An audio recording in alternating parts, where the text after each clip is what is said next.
श्री कृष्ण गोविंद हरे मुरारी हे नाथ नारायण वासुदेव श्री कृष्ण गोविंद हरे मुरारी हे नाथ नारायण वासुदेव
भोले बाबा की कथा चल रही है।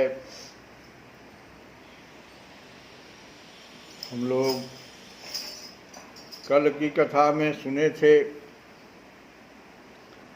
कि भोले बाबा ने सती को समझाया और यहाँ तक कहे कि यदि तुम मेरी बात न मानकर अपने पिता के यज्ञ में जाओगी तो तुम्हारे लिए अच्छा न होगा, क्योंकि जब किसी प्रतिष्ठित व्यक्ति का, ये प्रतिष्ठित व्यक्ति यहाँ जो भोला बाबा लगाए तो समझना है कि ये प्रतिष्ठा उनको कब प्राप्त हुआ। जब वो भगवान राम की परीक्षा लेने के लिए चल दिए सती, वहाँ भी भोले बाबा ने मना किया था। भोले बाबा कुछ कहे वहाँ नहीं थे, वो तो कुंभज ऋषि के आश्रम से लौट रहे थे और एक बार त्रेता जुग माही, एक बार त्रेता जुग माही, शंभु गए कुंभज ऋषि पाही, शंभु गए कुंभज ऋषि पाही, एक बार त्रेता जुग माही, शंभु गए कुंभज ऋषि पाही, संग सती जग जननी भवानी। देखो माता जग जननी माता वहाँ कहा जा रहा है। और यही जब गलती कर दी तो आगे जाके दक्ष कुमारी का वो माँ दे दिया। गलती क्या हो गई उनसे, तो एक तो राम की कथा सुने नहीं, लेकिन अभी भी जग जननी भवानी, जग जननी शब्द से उनका संबोधन किया जा रहा है।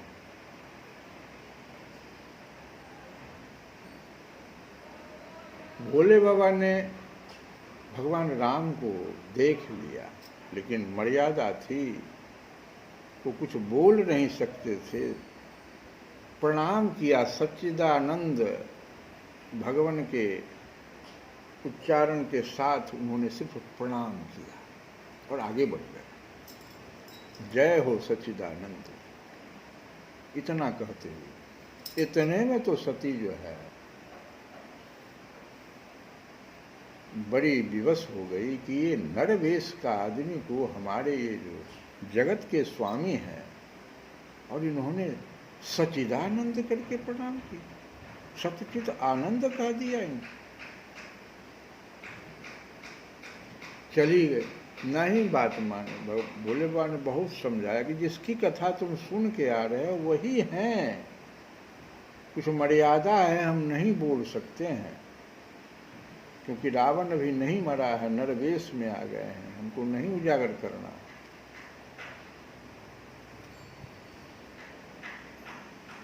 हम कह देंगे तो सारा संसार जान जाएगा ये भगवान है, रावण मरेगा नहीं। लेकिन नहीं मां, कहे कि ना ना, ये तो एक राजपुत्र है और नारी विरह में व्याकुल है। अभी नारी का विरह है ना, व्याकुलता है। तो जाओ परीक्षा ले, जब नहीं मान रही हो तो हो ही सोई जो राम रचि राखा, ये बोल दिया भोले बाबा। तब हम कुछ नहीं, हम कितना समझावें। चली गई, और जब गई तो भगवान देखो, तो लक्ष्मण जी पहले पहचान गए, लेकिन लक्ष्मण जी कुछ बोले नहीं। भगवान कहते हैं जोरी पानी प्रभु किन्ह प्रणाम, दोनों हाथ जोड़ करके सती को प्रणाम किए भगवान, और पूछा भी कि कहे हूँ बहोरी कहाँ वृषकेतु। आप तो हैं वृषकेतु, भोले बाबा शिव जी कहाँ हैं, अकेली आप घूम रही हैं। ये प्रतिष्ठा था जिसकी बात यहाँ पर है कि क्योंकि जब किसी प्रतिष्ठित व्यक्ति का, एक तो वो जग जननी भवानी है, इतनी बड़ी प्रतिष्ठा, और दूसरी प्रतिष्ठा की साक्षात भगवान भी दोनों हाथ जोड़ के प्रणाम कर रहे हैं। वही कह रहे हैं बोले वह हल्का सा कि जब किसी प्रतिष्ठित व्यक्ति का अपने आत्मीय जनों के द्वारा अपमान होता है तब वह तत्काल उनकी मृत्यु का कारण हो जाता है। इसी बात को श्री रामचरितमानस में कैसे कहा गया, हम लोग आज गाएंगे। जब वहां से चले, लौट गई सती, बहुत दुखी हुई कि हम बेकार आ गए, एक तो झूठ बोल दी, पूछे क्या परीक्षा लिया, झूठ बोल दी कि हमने कुछ परीक्षा प्रभु नहीं लिया, आप ही की तरह मैंने भी प्रणाम कर लिया। भोले बाबा ध्यान में गए, सब कुछ जान लिया कि ये तो माता जानकी का रूप पकड़ ली, तो अब तो नहीं हो पाएगा इस जन्म में इनसे, वो तो मेरी माता है जानकी। तो चुप हो गए, और चुप होकर के वहाँ से कैलाश की ओर चले आए दोनों आदमी। सती समझ गई, कुछ बोले नहीं, कैलाश पर आकर के और ध्यान मग्न हो गए भोले बाबा कि क्या हो गया, मेरा पारिवारिक जो पति पत्नी का रिश्ता था वो तो अब समाप्त हो गया। वो ध्यान में चले गए, प्रभु के ध्यान में चले गए। क्या हो गया, आपने क्या कर दिया भगवान, कौन सी बात ये हो गई, क्या अनहोनी होने वाली है। कहा जाता है कि 87,000 वर्ष बीत गए। कहोगे कहाँ से आप बोले, बीते संबत सहज 87, बीते संबत सहस 87, 87,000 वर्ष भोले बाबा समाधि में थे, और वो सती चुपचाप वहां बैठी, कुछ बोल ही नहीं रहा। और तजी समाधि शंभो अविनाश, अब भोले बाबा का समाधि टूटा। तो इतने बीच में सती के ऊपर क्या हुआ सो समझो। ये तो 87,000 वर्ष तक चले गए समाधि में। तो सती मन ही मन कह रही कि मैं जो किन्ह रघुपति अपमाना, बार बार भीतर में सोच रही हैं क्या हो गया। गलती तो सबको सब समझ में आ जाता है। तो सती सोच रही हैं कि मैं जो किन्ह रघुपति अपमाना, और क्या उतना ही नहीं किया मैंने, झूठ भी बोल दिया। अपनी पति बचनु मृषा मृखा कर जाना, झूठ भी मैंने बोल दिया। एक तो अपमान किया रघुपति का, जिनको हमारे पति भी प्रणाम करते हैं, उनका मैंने अनादर किया और झूठ भी बोल दिया। तो सो फलु मोहि विधाता जिन्हा, सो फलु मोहि विधाता जिन्हा, सो फलु मोहि विधाता जिन्हा। इतना करके चुप हो गई और फिर सुमरने लगी।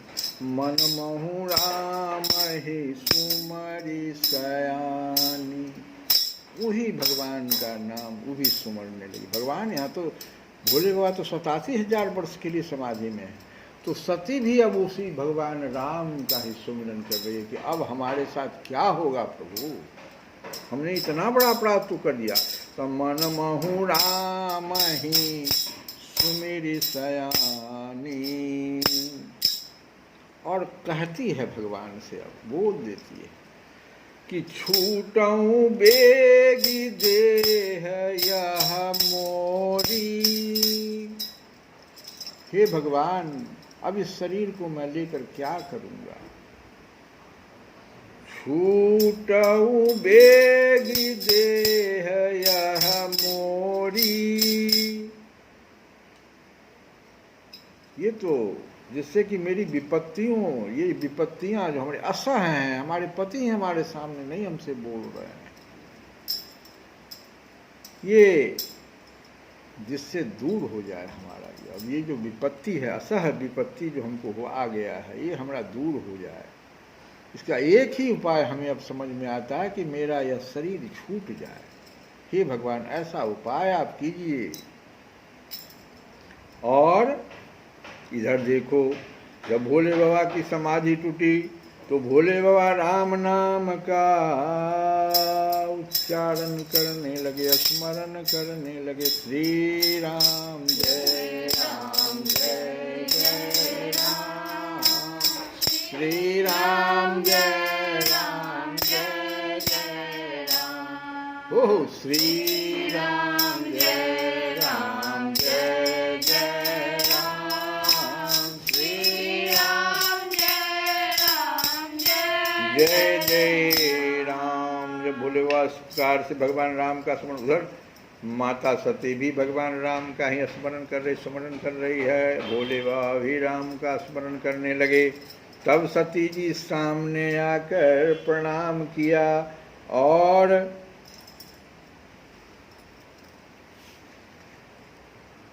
भोले बाबा ने उनको बैठने के लिए सामने आसन दिया। थोड़ा भी महसूस नहीं होने दे रहे हैं भोले बाबा कि हम बिगड़े हुए हैं तुमसे। वहाँ भी हंस करके पूछे थे, कल हम कथा में कह रहे थे, हंसकर भोले बाबा ने पूछा। पर यहाँ भी देखो थोड़ा भी नहीं महसूस होने दिया, बैठने के लिए आसन दिया सामने।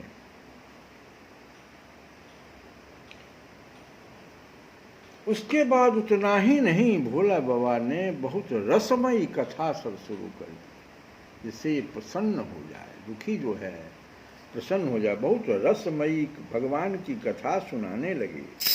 उसी समय ये सारी बातें जो घट रही, उसी समय ब्रह्मा जी ने दक्ष प्रजापति को प्रजापतियों का अधिपति घोषित कर दिया। तो बड़ अधिकार दक्ष जब पावा, अति अभिमान हृदय तव आवा। रामचरितमानस, यही बात कल भी हम कहे थे।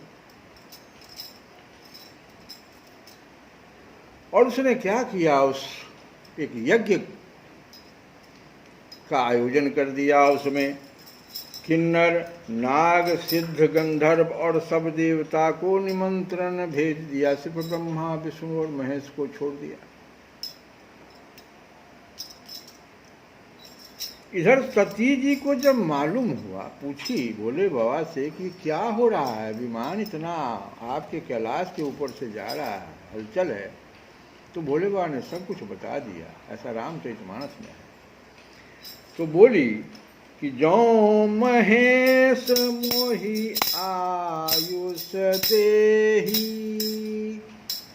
जो महेश मोहि आयुष देही, कछु दिन जाए रहो मिसएही। इतना जो हम दुखी हैं भीतर से, तो कुछ दिन के लिए हे भगवान अगर हमको आप आज्ञा दीजिए तो मैं पिता के यहाँ जाकर रहूँगा, इसी बहाने सभी लोगों से मुलाकात हो जाएगा। भोले बाबा तो बहुत तरह से रसकथा, रसमय कथा सुनाते थे कि इसका जो ये भीतर से असंतोष है ये समाप्त हो जाए, लेकिन नहीं, बहुत दुखी, वो समझ गई थी वो पहले ही जान गई थी कि मैं जो किन्ह रघुपति अपमाना। और आगे यह भी कह दी कि छूटूं बेग देह यह मोरी। यहाँ तक वो बोल गई थी। वो जगजननी भवानी थी, सब कुछ समझती थी।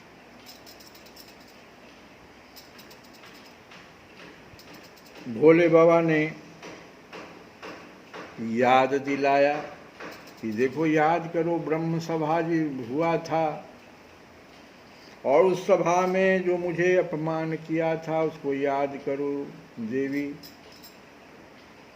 जो बिनु बोले जाहु भवानी, रहे न सीलु स्नेह न कानी। सील और स्नेह, न सील रहेगा, सील स्नेह तो नहीं रहेगा, न मान मर्यादा, कुछ भी तुम्हारा नहीं बचेगा। हमारी बात मानो।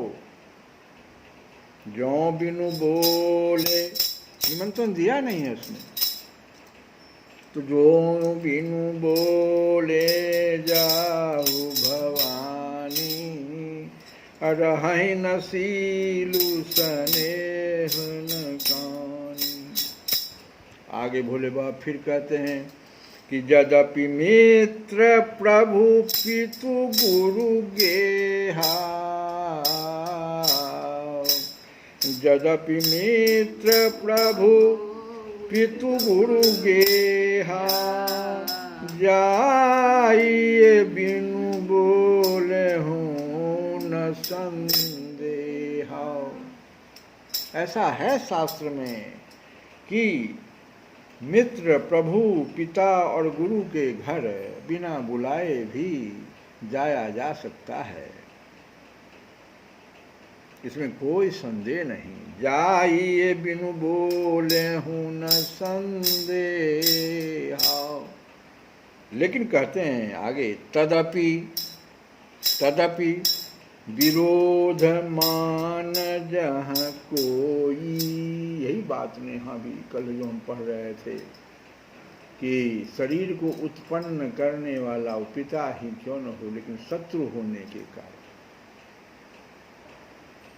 यही बात यहाँ फिर कह रहे, रामचरितमानस में तुलसी बाबा कह रहे कि तदपि विरोध मान जहाँ कोई, तहाँ गए कल्याण न होई, तहाँ गए कल्याण न होई। भोले बाबा ने बहुत प्रयत्न किया, लेकिन वो तो माता जी जगजननी भवानी ने पहले ही कह दिया था जब ये समाधि में थे कि छूटूं बेगी देह यह मोरी। मुझसे अपराध हो गया है, वो भी अपराध आपके प्रति तो हुआ कम ही, रघुनाथ राम के प्रति हो गया है। अब ये शरीर हम नहीं रखेंगे। यह शरीर जो बना है, जिस शुक्र से बना है, वह कल्याणकारी नहीं है। यहाँ पर ये कह रही है। भोले बाबा कह रहे हैं कि कही देखा हर जतन बहु, रही न दक्ष कुमारी।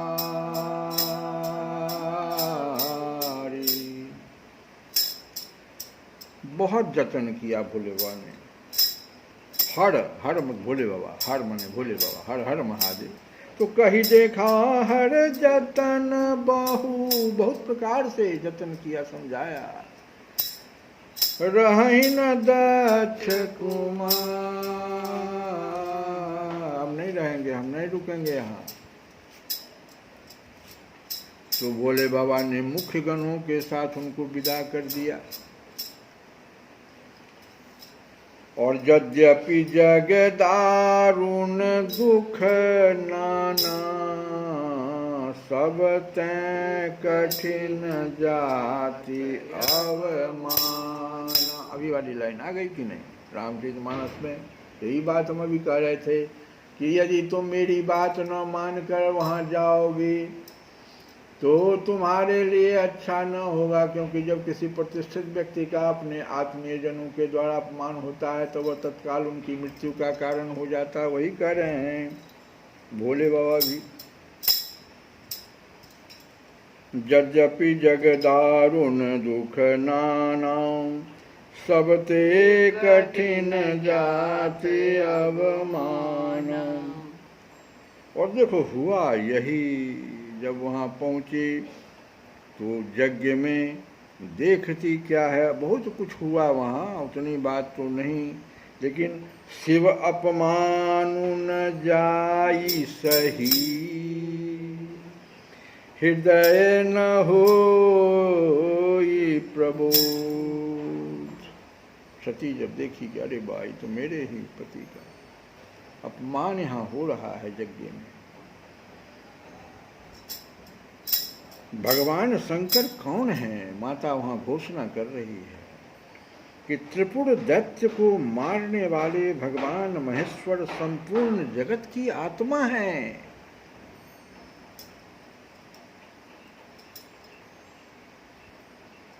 शिव अपमानु न जाई सही, हृदय न होई प्रबोध।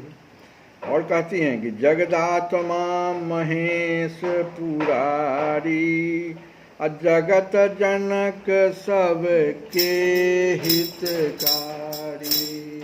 हम कभी कथा में कहे थे कि जब भगवान राम की कथा स्वयं माता जानकी जी ने हनुमान जी को सुनाया था, जब देखे कि वाल्मीकि, जब देखे कि भरद्वाज, जब देखे कि पार्वती भी भगवान राम को नर, हमारे पति को नर कह रही है, तो जुल्म हो जाएगा, तो भगवान है।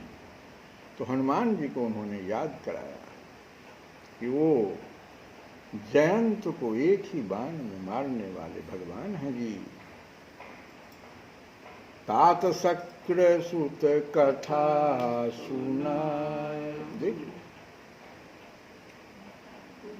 वही चीज यहां भी कर दिया उन्होंने, जाने से पहले स्पष्ट घोषणा कर दिया कि अरे इस यज्ञ में बैठने वाले नहीं जानते महेश्वर कौन है। जगदात्मा महेश पुरारी, जगत जनक सब के हितकारी। त्रिपुर दैत्य को मारने वाले भगवान शंकर महेश्वर संपूर्ण जगत की आत्मा हैं, और जगत पिता भी वही हैं। जगदात्मा महेश पुरारी, जगत जनक सब संपूर्ण संसार के पिता हैं, जनक हैं। जगत जनक, और उतना ही पर नहीं, सबके हितकारी। शिव का माने होता है कल्याण करने वाले, सबके कल्याण, सिर्फ कल्याण ही सोचते हैं। ये माता ने इतनी बात बोलने के बाद, क्योंकि यह मेरा शरीर ऐसे जगदात्मा जनक जगत पिता की निंदा करने वाले कौन? दक्ष। तो दक्ष शुक्र संभव यह देही, यह शरीर जो मुझे मिला है, माँ सती कह रही है, यह शरीर एक निंदित व्यक्ति के बीज से बन गया है, मैं इसको अब नहीं धारण करूँ।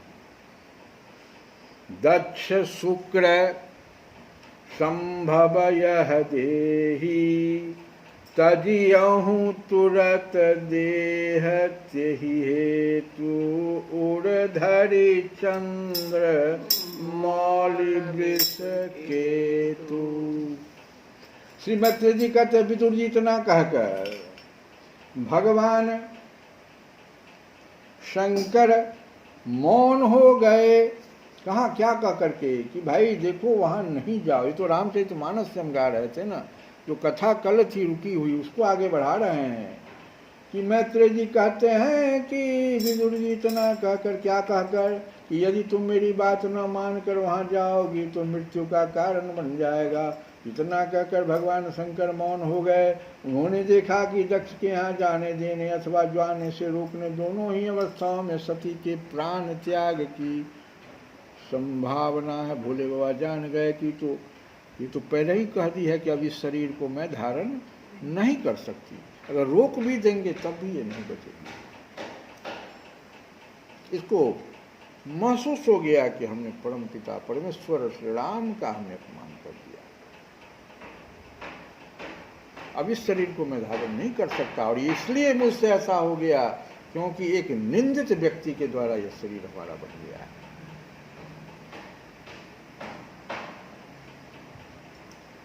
तो इधर सती जी भी कभी बंधुजनों को देखने जाने की इच्छा से बाहर आती और कभी भगवान शंकर रुष्ट न हो जाए इस शंका से फिर लौट जाती। इस प्रकार कोई एक बात निश्चित न कर सकने के कारण वे दुविधा में पड़ गई, चंचल हो गई। तो बंधुजनों से मिलने की इच्छा में बाधा पड़ने से वे बड़ी अनमनी हो गई। स्वजनों के स्नेह बस उनका हृदय भर आया और वे आंखों में आंसू भरकर अत्यंत व्याकुल होकर रोने लगी। उनका शरीर थरथर कांपने लगा और वे अप्रतिम पुरुष भगवान शंकर की ओर इस प्रकार रोषपूर्ण दृष्टि से देखने लगी मानो उन्हें भस्म कर देगी।